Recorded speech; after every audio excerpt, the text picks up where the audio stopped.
So fire and forget की case के लिए simple protocol 3 steps. Now I am telling you manual protocol. Okay, this video is for manual protocol. So what we will be requiring from you is two things. First, implant positioning. Second is jaw relation. So two things will be required from your side. One is implant positioning. Second is jaw relation. How implant positioning you will provide us? The scan bodies will provide you. Impressionable scan bodies will provide you. You put it in the patient's mouth over a multi-unit. Okay, आप multi-unit के ऊपर scan bodies लगाओगे और वो scan body लगा के उसका impression खींचेंगे, उसका इंप्रेशन निकाल के हमको देंगे.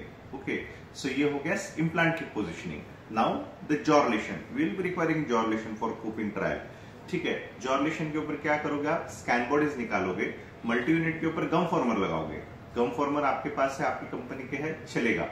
गम फॉर्मर नहीं रहेंगे तो जो डेंचर बेस रहेगा वो स्टेबल नहीं रहेगा. ठीक है, आप उसमें मिक्स एंड मैच कर सकते हो. जैसे पेशेंट की वर्टिकल कम है तो पोस्टीरियर सिर्फ 4 इम्प्लांट में गम फॉर्मर लगा लिए, ऊपर में पोस्टीरियर में गम फॉर्मर लगा लिए, सामने नहीं लगाए. बिकॉज कभी कभी ऐसे हो जाता है कि एंटीरियर में गम फॉर्मर अगर आप लगाओगे तो टीथ ट्रायल के वक्त पोजिशनिंग उसकी एस्थेटिक हिंड्रेंस करेगी. सो दैट वो आप स्किप कर सकते हो.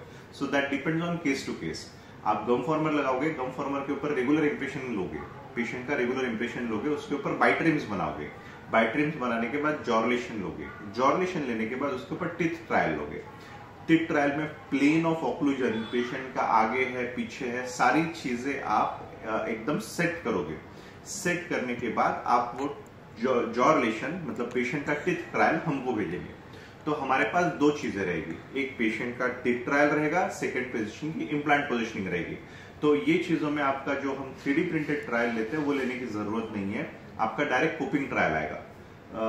बकाया मेक श्योर जो भी टीथ ट्रायल है उसमें आपका कैंट ना हो, पेशेंट के दांत बहुत सामने ना हो, पीछे भी ना हो. जो टीथ ट्रायल है उसके अकॉर्डिंगली हम लोग उसका कूपिंग ट्रायल बनाएंगे.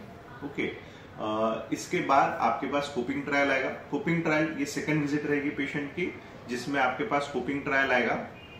कूपिंग ट्रायल आने के बाद आप कूपिंग ट्रायल लोगे पेशेंट का और उसके ऊपर एक बाइट बना के भेजोगे. वापस से एक बाइट बना के स्टेबलाइज करके एक बॉक्स में, प्लास्टिक के बॉक्स में, पुट्ठे के बॉक्स में नहीं, प्लास्टिक के बॉक्स में, सो दैट कहीं से प्रेस ना हो, कॉम्प्रेस ना हो during travelling and during sending. और ओके, वो बॉक्स में आप बाइट को रख के हमको आपके कूपिंग ट्रायल्स भेजेंगे.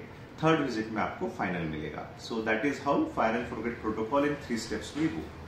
Thank you very much.